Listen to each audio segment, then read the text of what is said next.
Stop whatever you're doing, take a breath, and lock in, because what you're about to hear is not some cute little celebrity update. Nah, this is the kind of story that hits you in the chest and just sits there.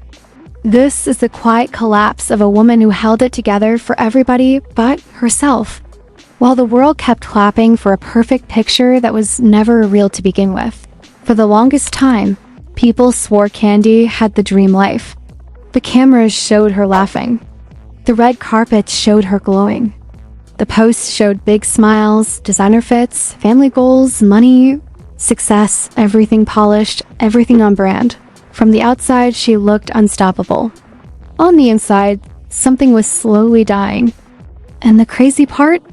She was the only one who could hear it. Folks love to say, strong women don't break. Let's be real, that's a lie. Strong women break in silence. They cry in bathrooms with the water running so nobody hears. They take deep breaths between scenes, between events, between phone calls, just to survive the next conversation. They hold families together with a smile while their heart is hanging on by a thread. And that's exactly what Kandy did to the world. She gave confidence, power, jokes, a happy marriage storyline. A whole brand built on, I got this. But deep down, she was drowning in a pain almost nobody even tried to see so when she finally admitted why she walked away from Todd, it wasn't some TV moment. It wasn't messy for camera's drama. It was grief. Pure grief. It was years of pretending finally cracking. It was a woman whispering, I can't keep lying, even if her voice shook when she said it. Not to her fans. Not to her kids. Not to herself. She stood there with no ring on her finger, no extra glitter, no over-the-top energy to hide behind. Just Kandy, real, stripped down, human. And that's when it hit everybody. This wasn't just a breakup. This was a whole chapter of her soul ending. The picture-perfect story? Gone. The long relationship everyone thought would outlive the drama? Done.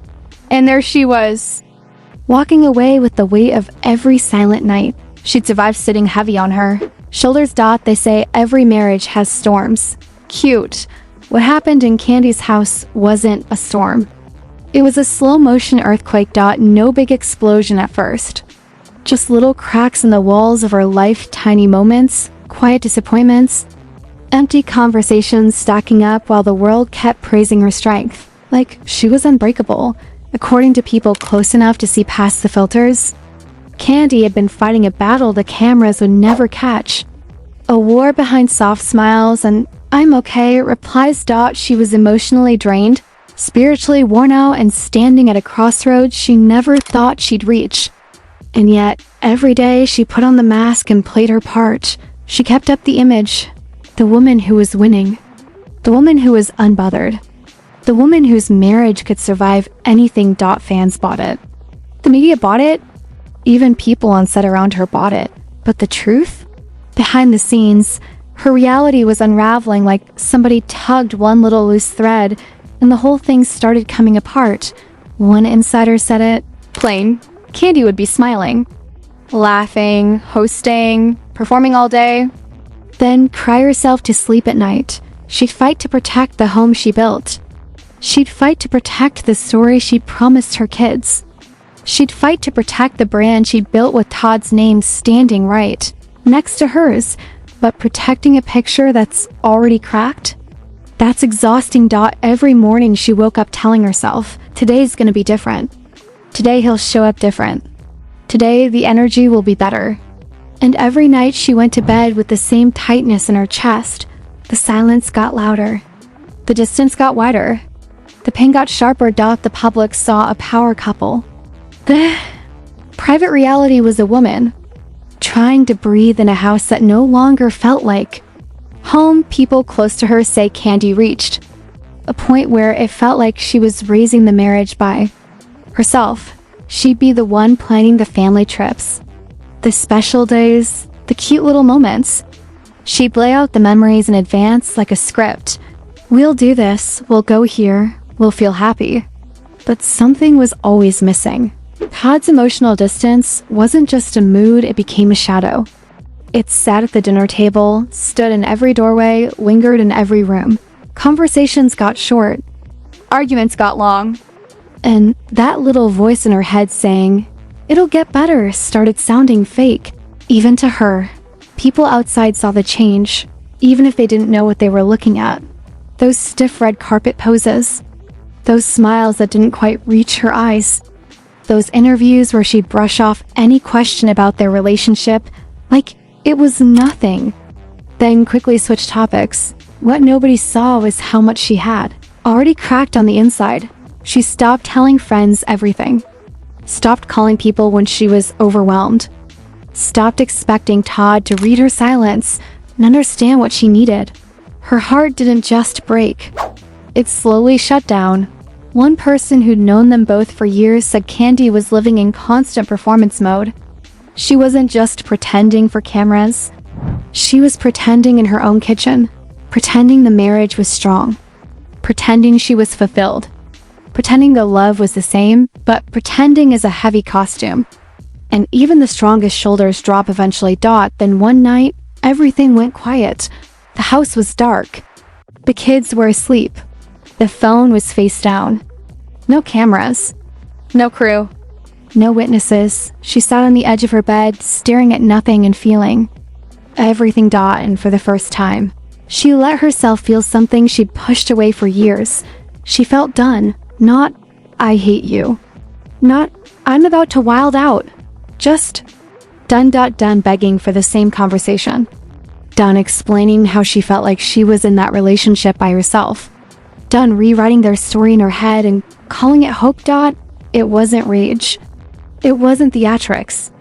It was emptiness, the kind that only shows up after. You've poured every last drop of yourself into something and still end up thirsty. Insiders say it was in that exact moment that Kandy realized the truth that had been chasing her for a long time. She had been holding on to a marriage that didn't exist anymore. She was fighting to keep alive something that had already flatlined. And once that clicked, the shift started. She didn't flip a switch overnight and ghost him. That's not her. But little things changed. She stopped forcing smiles and photos when the energy was off. Stopped defending the relationship in interviews like her life depended on it. Stopped sliding that ring on her finger on days it felt like a lie. People would ask, "You good?" And she'd give that little half smile, change the subject, and keep it moving. But her eyes? Yeah, her eyes were already packing bags. The pressure to keep up the perfect image was choking her. Every episode, every reunion special, every cute post she was supposed to drop, all of it started to feel fake. Like she was reading lines in a role she no longer believed in. Fans kept asking, "Where's Todd? Why he look mad? Why does he seem so distant lately?" But how do you explain a script you're still editing in your own mind? One of the hardest parts, according to people close to her, was the kids. Kids don't know the details, but they always know when the energy shifts. They'd ask little things like, "Why are you and Daddy not laughing like before? Why are you not here tonight?" She tried so hard to protect them, redirect the conversation, keep the house feeling stable even when her heart felt anything but even children can feel when the temperature drops. Months passed and the air in the house only got colder. He stayed busy. She stayed quiet. And the gap between them turned into a whole highway. At one point, she tried counseling, then tried again. And again, she wanted healing. She wanted clarity. She wanted to feel proud of their marriage again like she used to. But sometimes love doesn't end with a bang. It just fades into silence. And no therapist on this planet can bring back a heartbeat that's been gone for years. Then came the night everything finally snapped. It didn't start as some dramatic blow up.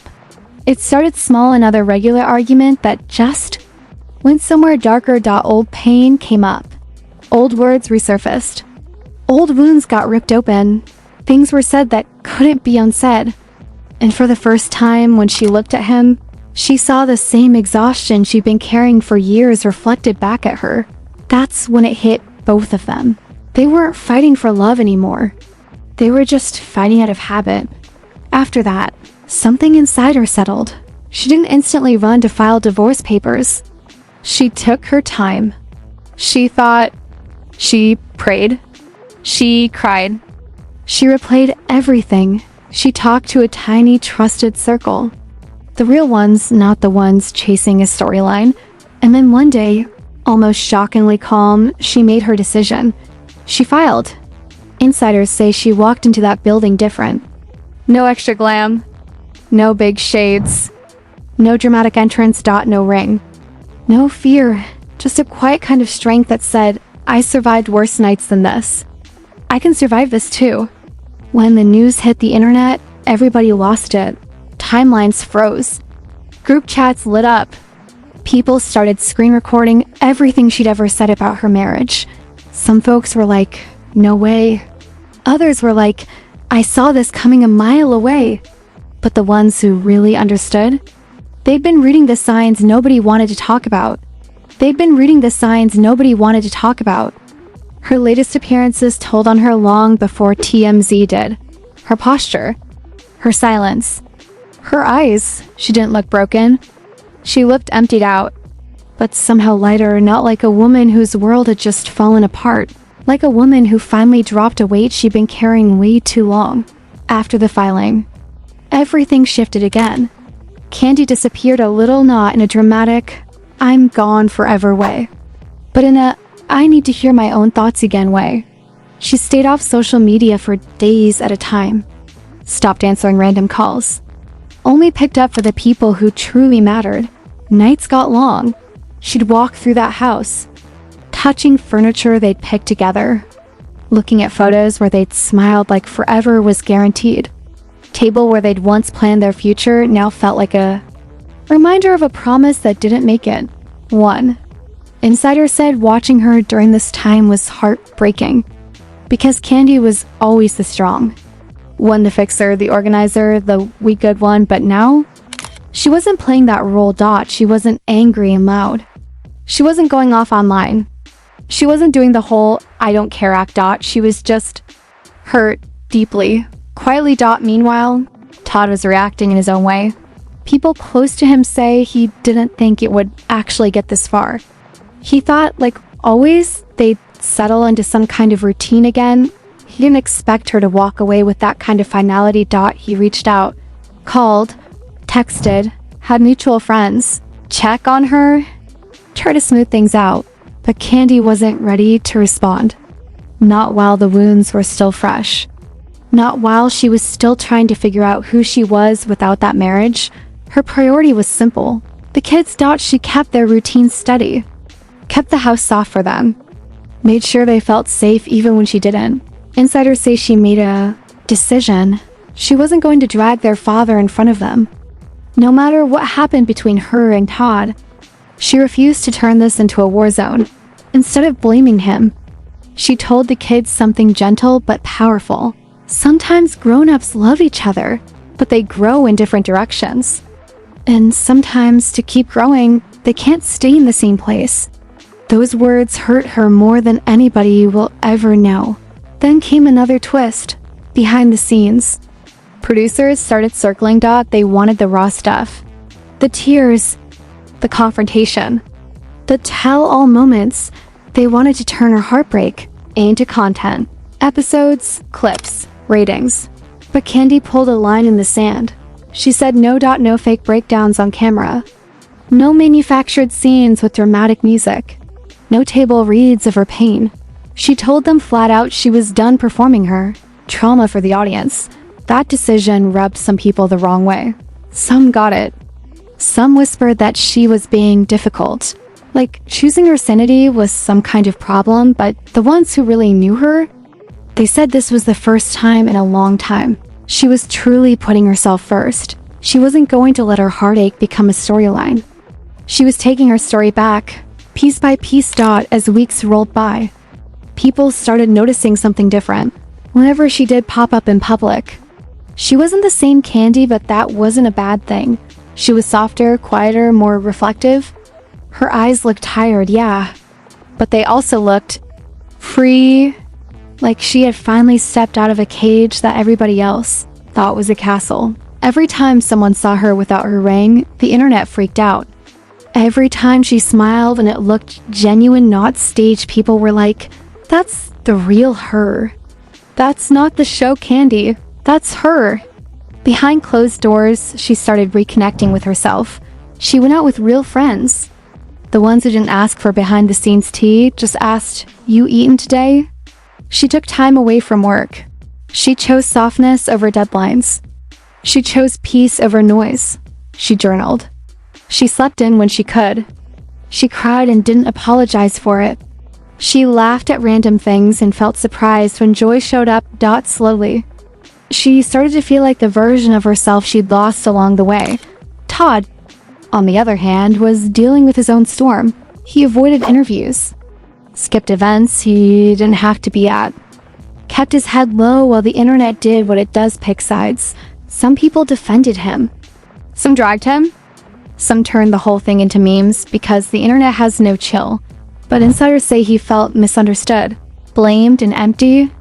Like he hadn't just lost a wife, he'd lost a piece of who he was. Eventually, he reached out one last time for something real, not PR, not spin, not damage control. He wanted one final conversation. No cameras, no audience, just them. And when that conversation finally happened, it wasn't messy like people expected. It wasn't yelling and slammed doors. It was something quieter and, in a way, more painful. Kandy finally let everything out. She talked about the night she cried herself to sleep, the moment she felt invisible in a house full of people, the weight of pretending for the world while feeling alone in her own home, the way the marriage had become heavy instead of holy. Todd listened. For real this time. And insiders say, for the first time, he truly saw how deep the damage went. This wasn't over one comment, one fight, one season. This was years. Years of emotional bruises nobody could see. When it was over, there wasn't any dramatic exit. No scene. No script. Just a quiet, heartbreaking understanding. Their story had reached the last page. After that, something inside Kandy clicked again. She stopped over-explaining her choices. Stopped defending decisions that no longer needed an audience vote. Stopped holding on to memories like they were anchors when she needed wings. Insiders say that's when she finally felt free. Not the fake, "I'm free" people post about for likes. Real grown woman freedom. The kind that still comes with sadness, but not chains. Sometimes she'd hear a song or pass a place they once went and feel her chest tighten. But now the memories didn't control her. They just reminded her that she'd loved deeply, and that was nothing to be ashamed of. Time passed. The industry kept watching like a live show. Blogs ran stories. Comment sections exploded. People projected their own issues into her situation. But through all of that, Kandy stayed locked in on one thing: rebuilding. She poured into projects that actually fed her spirit instead of just her resume. She invested real time into her kids, not just family photo op time, but silly, messy, loud, healing time. She put herself back on her own priority list. Day by day, people around her started to see the glow come back. She laughed louder, smiled longer, walked into rooms with a different kind of energy. Not the performative "I run this," but the grounded "I survived this." Then came the moment nobody expected, a charity event. No over-the-top gown, no drama. Just Kandy. Simple, elegant, peaceful. When reporters asked how she was doing, she didn't spin it. Didn't play victim. Didn't drag him. She just smiled, took a breath, and said, "I'm healing. One day at a time." Those words went flying across the internet because, for the first time, people weren't looking at a character. They weren't judging a storyline. They weren't grading a performance. They were looking at a woman who walked through her own emotional fire and made it out on the other side. And now you know the story behind the story. Everybody thought they understood. This isn't just a celebrity breakup. This is a reminder. Behind every red carpet smile, behind every perfect couple post, behind every edited scene and filter picture, there is a real person holding back tears you will never see. Kandy stood on the edge of emotional collapse. and still chose to rise. She broke quietly, healed slowly, came back stronger than anyone expected. And if her journey proves anything, it's this. Sometimes the bravest thing you'll ever do is walk away from what once felt safe and step into the unknown, with shaky hands but a steady heart. If you felt her pain, if you recognized her silence, if you saw a piece of your own story in hers, then you already know why this matters. Stories like this don't just entertain us. They wake us up. They remind us to look deeper, to listen closer, to stop judging people by the life they perform online. So don't just scroll past this and forget it. Hit that like button if you felt this. Subscribe so you don't miss what comes next. Turn on notifications because this is not the end of her story. And send this to somebody who needs to hear it. Someone who needs to know that healing is real. Starting over is not weakness. And choosing peace is power. Choosing peace is power.